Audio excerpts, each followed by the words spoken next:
जब माँ आद्य शक्ति की स्थापना होती है, माँ जगतजननी को जब विराजमान किया जाता है, या चैत्र नवरात्रि में, शरदीय नवरात्रि में, आषाढ़ी नवरात्रि में, आदिक पौष नवरात्रि में हम जगतजननी जगदम्बा की जब स्थापना करते हैं, या हम नूतन घर का प्रवेश करते हैं, या गणेश जी की स्थापना करते हैं, या कोई दुकान को प्रवेश करते हैं, या कोई शुभ कार्य करने के लिए अग्रण्य होते हैं, तो हम कलश की स्थापना क्यों करते हैं? आज शिव महापुराण में शुरुआत में अपन शिव और पार्वती की यही संवाद को लेकर चले। आखिर कलश में ऐसा क्या है?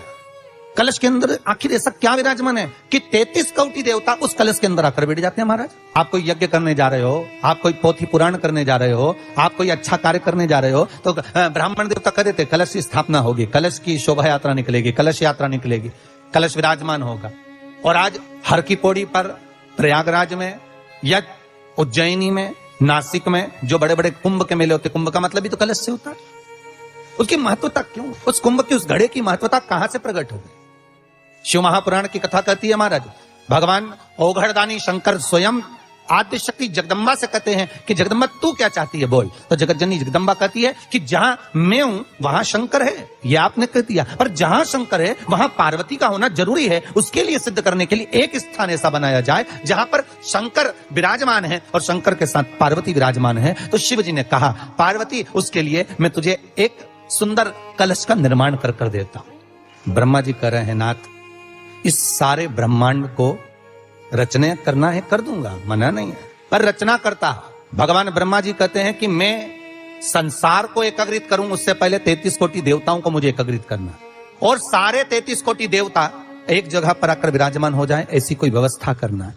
शंकर भगवान ने कहा, बनाओ ब्रह्मदेव, तुम निर्माण करो। ब्रह्मा, शास्त्र कहता है कि भगवान शिव स्वतः, शंकर तो शंकर है, भगवान शंकर ने एक मट्टी का सुंदर सा भाग ढेला एकत्रित करा, उस ढेले से भगवान ने एक सुंदर कुंभ का निर्माण करा, एक सुंदर कलश का निर्माण करा। भगवान कुंभ का निर्माण कर रहे हैं, भगवान कलश का निर्माण कर रहे हैं, और भगवान स्वयं ब्रह्मदेव कर रहे हैं कि आप ऐसा निर्माण कर दो जिसमें 33 कोटि देवता स्वतः विराजमान हो जाए। तो भगवान ने उस कलश का निर्माण कर दिया। अब कलश का निर्माण करा तो स्वयं भगवान ब्रह्मदेव बोले, प्रभु इस कलश के अंदर मेरा स्थान कहां है? मेरा स्थान कहां है? बहुत ध्यान देना महाराज, कलश का जो मुख होता है उस मुख पर भगवान विष्णु का स्थान होता है। किसका स्थान है?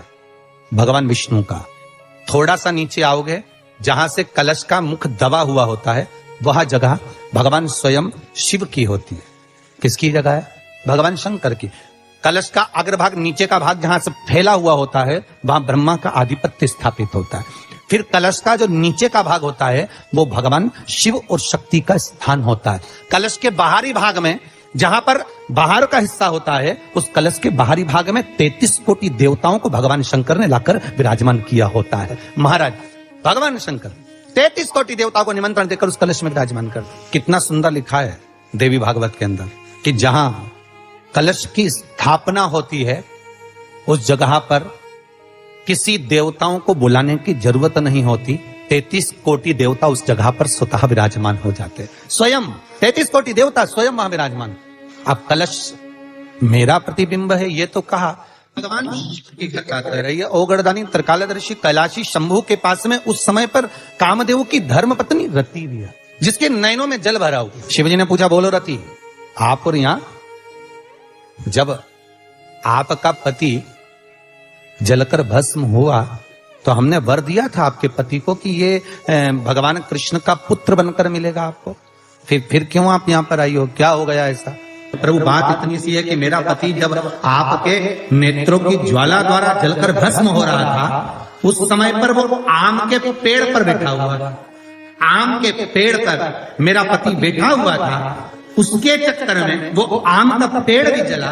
तो वो आम का पेड़ जो जला, उसने मुझसे कहा है कि पति का तो उद्धार हो गया, पर हमारा उद्धार कैसे?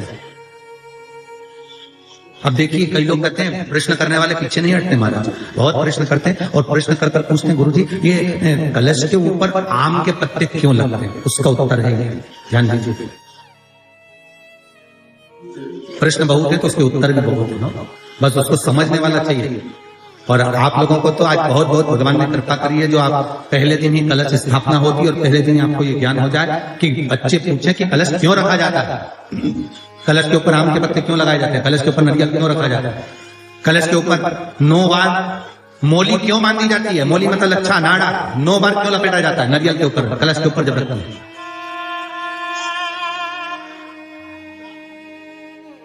कलश के ऊपर जब जब श्रीफल रखाता है, नारियल रखाता है, तो उस पर 5 बार 7 बार मोली नहीं लपेटी जाएगी, तो 9 ही बार लपेटी जाएगी। 5 या 7 बार लपेटते हैं तो कहते हैं कि लक्ष्मी की छिन्नता होती है, और वो 9 बार लपेटी जाती है तो भरपूर लक्ष्मी का भंडार। भगवान बोले अब आप आई हो रती, ठीक है, मांगो क्या चाहिए, बस इतनी कृपा कर दीजिए कि आम के वृक्ष का भी उद्धार कर दो। शिव जी ने कहा हम वर प्रदान करते हैं रति, जहां शिव और शक्ति है, जहां 33 कोटि देवता इस कलश के अंदर विराजमान होंगे, उस जगह पर स्वयं कंठ पर जहां पर मेरा निवास होगा, उस जगह पर ये आम के पल्लव अमृत के तुल्य माने जाएंगे, और इनका निवास हमारे ही हाथ में, हमारे ही हस्त कमल में विराजमान हो, हमारे ही हाथ। अब आम के पल्लव को बाबा ने विराजमान किया। अब आया है उसके ऊपर क्या रखते हो? श्रीफल, नारियल, ठीक है। नारियल कौन? अब उसका भी प्रसंग शिव महापुराण में, स्कंद पुराण में बड़ा सुंदर है, ठीक है। भगवान शंकर और पार्वती विराजमान है कैलाश पर्वत पर। भगवान शिव के मन में बात आई, शंकर भगवान ने मां पार्वती जी से कहा हे जगतधात्री, हाँ प्रभु बोलिए, सुनो।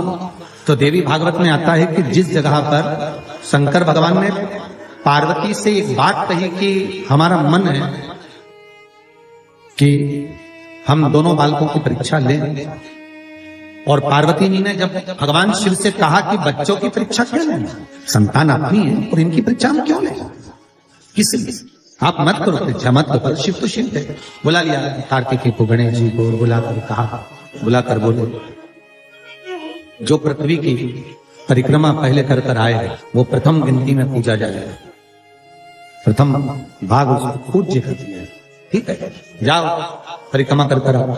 अब गणेश जी महाराज बैठ गए चूहे पर, कार्तिकेय बैठ गए मोर पर। कार्तिकेय घर के बड़े थे, तो ये बात ध्यान नहीं थी, तो ये बात का ज्ञान था। तो कार्तिकेय जी ने कहा अगर माता पिता का कहना नहीं मानेंगे तो अच्छा नहीं लगेगा। तो कार्तिकेय जी तुरंत मोर पर चढ़कर और परिक्रमा करने निकल गए। अब गणेश जी तो चूहे को बुलाए, फिर चूहा भग गया, फिर पकड़ के लाए, फिर चूहा भग गया। अब उन्होंने चूहे पर बैठ गए, बैठकर जैसे चले शंकर जी के पास में, तो शिव जी को प्रणाम कर कर कहा पिताजी परिक्रमा करने जा रहा हूं। शंकर बोले जा। अब इनको क्या मालूम था कि यहीं लगा ले। गणेश जी से पूछा कि तुमको भेजा था कि तुम पृथ्वी की परिक्रमा करने जाओ, तो तुम ये क्या कर रहे हो? गणेश जी बोले पिताजी शांत रहिए और परिक्रमा लगाने दीजिए। और परिक्रमा लगाई गणेश जी महाराज ने, एक नहीं 3, और 3 परिक्रमा लगा के सामने खड़े हो गए। पिताजी वर दीजिए। पिताजी ने पूछा क्या बात? पृथ्वी की परिक्रमा करके आया।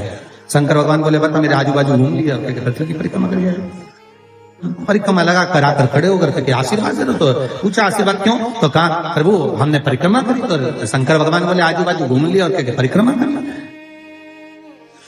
इसको कोई परिक्रमा करता है? गणेश जी बोले और नहीं तो माता पिता में आकाश, माता पिता में पताल, माता पिता में पृथ्वी, साप तो माता पिता में और सब माता पिता में, इसलिए आपकी लगानी सबकी हो गई। शंकर जी खुश होते, शंकर जी ने आशीर्वाद दे दिया। अच्छा तो शंकर भगवान ने तुरंत वर दे दिया, प्रथम गिनती में तुम गिने जाओगे तथास्तु। पार्वती जी को तो मालूम ही नहीं पड़ा कि कब वर देती, तो पार्वती जी तो खड़ी हो जाती। अब आ गए कार्तिक। कार्तिक ने आकर कहा दंडवत करता हूं पिताजी, प्रणाम, हम तुम्हें देवताओं की सेना के सेनापति बनाते हैं। कार्तिकेय की आंख से अश्रु बहे। देवताओं की सेना के सेनापति? क्या मैं प्रथम गिनती में नहीं आऊंगा? नहीं। क्यों? गणेश जी ने प्रथम गिनती में आ गए। गणेश जी ने परिक्रमा कर ली। किसकी करी? हमारी। पिताजी आपने कहा था पृथ्वी की परिक्रमा कर कर जो आएगा प्रथम गिनती में गिना जाएगा, तो पहली परिक्रमा पृथ्वी की तुमने नहीं करी, फिर गणेश ने नहीं। पार्वती जी उड़ गई। क्या बात है कार्तिकेय? कार्तिकेय ने कहा, माँ पिताजी ने गलत निर्णय दे दिया। क्या गलत निर्णय दिया? गणेश जी को प्रथम गिनती में दे दिया और मैं परिक्रमा कर कर आया। सारी बात मालूम पड़ गई कि गणेश जी ने चूहे पर बैठकर शंकर पार्वती की परिक्रमा करी, ये हुआ वो हुआ, सब मालूम पड़ गया। पार्वती मैया की आंख में से आंसू बहने लगा। पार्वती उठकर खड़ी होकर शंकर भगवान से बोली, प्रभु बहुत भोले हुआ, इसलिए आपका नाम भोला शंकर है। बहुत भोले। एक बेटे को भेज दिया पृथ्वी की परिक्रमा करने और दूसरे बेटे ने आपकी परिक्रमा करी और आपने उसे वर प्रदान कर दिया। इतने भोले। पुत्रों में भेद कर जगत जननी मां पार्वती खड़ी हो गई। पार्वती जी ने कहा, यह आपने श्रेष्ठ नहीं किया। पार्वती जी बोली, मुझे अच्छा नहीं लगा आपने निर्णय जो दिया। क्या चाहती हो पार्वती? पार्वती जी कहती हैं, आज मुझे एक वर देना पड़ेगा। बोलिए क्या वर चाहिए? भोलेनाथ मुझे वर ये चाहिए कि आज के बाद आपकी कोई परिक्रमा ही ना करे। मुझे वर दे दो कि शंकर की परिक्रमा कभी नहीं होगी, शिव की परिक्रमा का विधान नहीं होगा। शंकर भगवान ने पार्वती को तथास्तु कर दिया। आज के बाद शंकर के मंदिर में शिवलिंग की कोई परिक्रमा नहीं करेगा। कभी आपने करते हुए देखा किसी को? नहीं। शंकर की परिक्रमा होगी तो आधी यहां से चालू होगी, वहां तक जाओगे, फिर वापिस। यहां तक शिव महापुराण की कथा कहती है कि शंकर की आरती के बाद जो परिक्रमा भी होती है ना, वो भी पूरी नहीं करना चाहिए, आदि कर वापस हो जाना चाहिए। शिव की आरती करते, कई लोग शंकर जी की आरती उतारने के बाद जो परिक्रमा करते हैं ना, आरती की थाली लेकर चारों तरफ घूमते हैं, उसको भी आधा घूमो और आधे में वापस।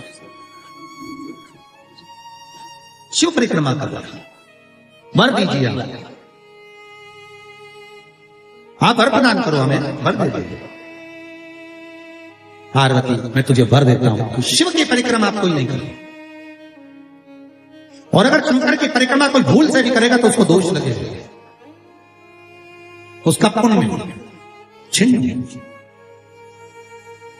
इसलिए शंकर की परिक्रमा लोग नहीं करते, क्योंकि उनने जो दान करा, पुण्य करा, सत्कर्म करा, भजन करा, कीर्तन करा, उसका पुण्य धीरे धीरे धीरे धीरे समाप्त होते चले जाता है, उस पुण्य की छिन्नता होती है।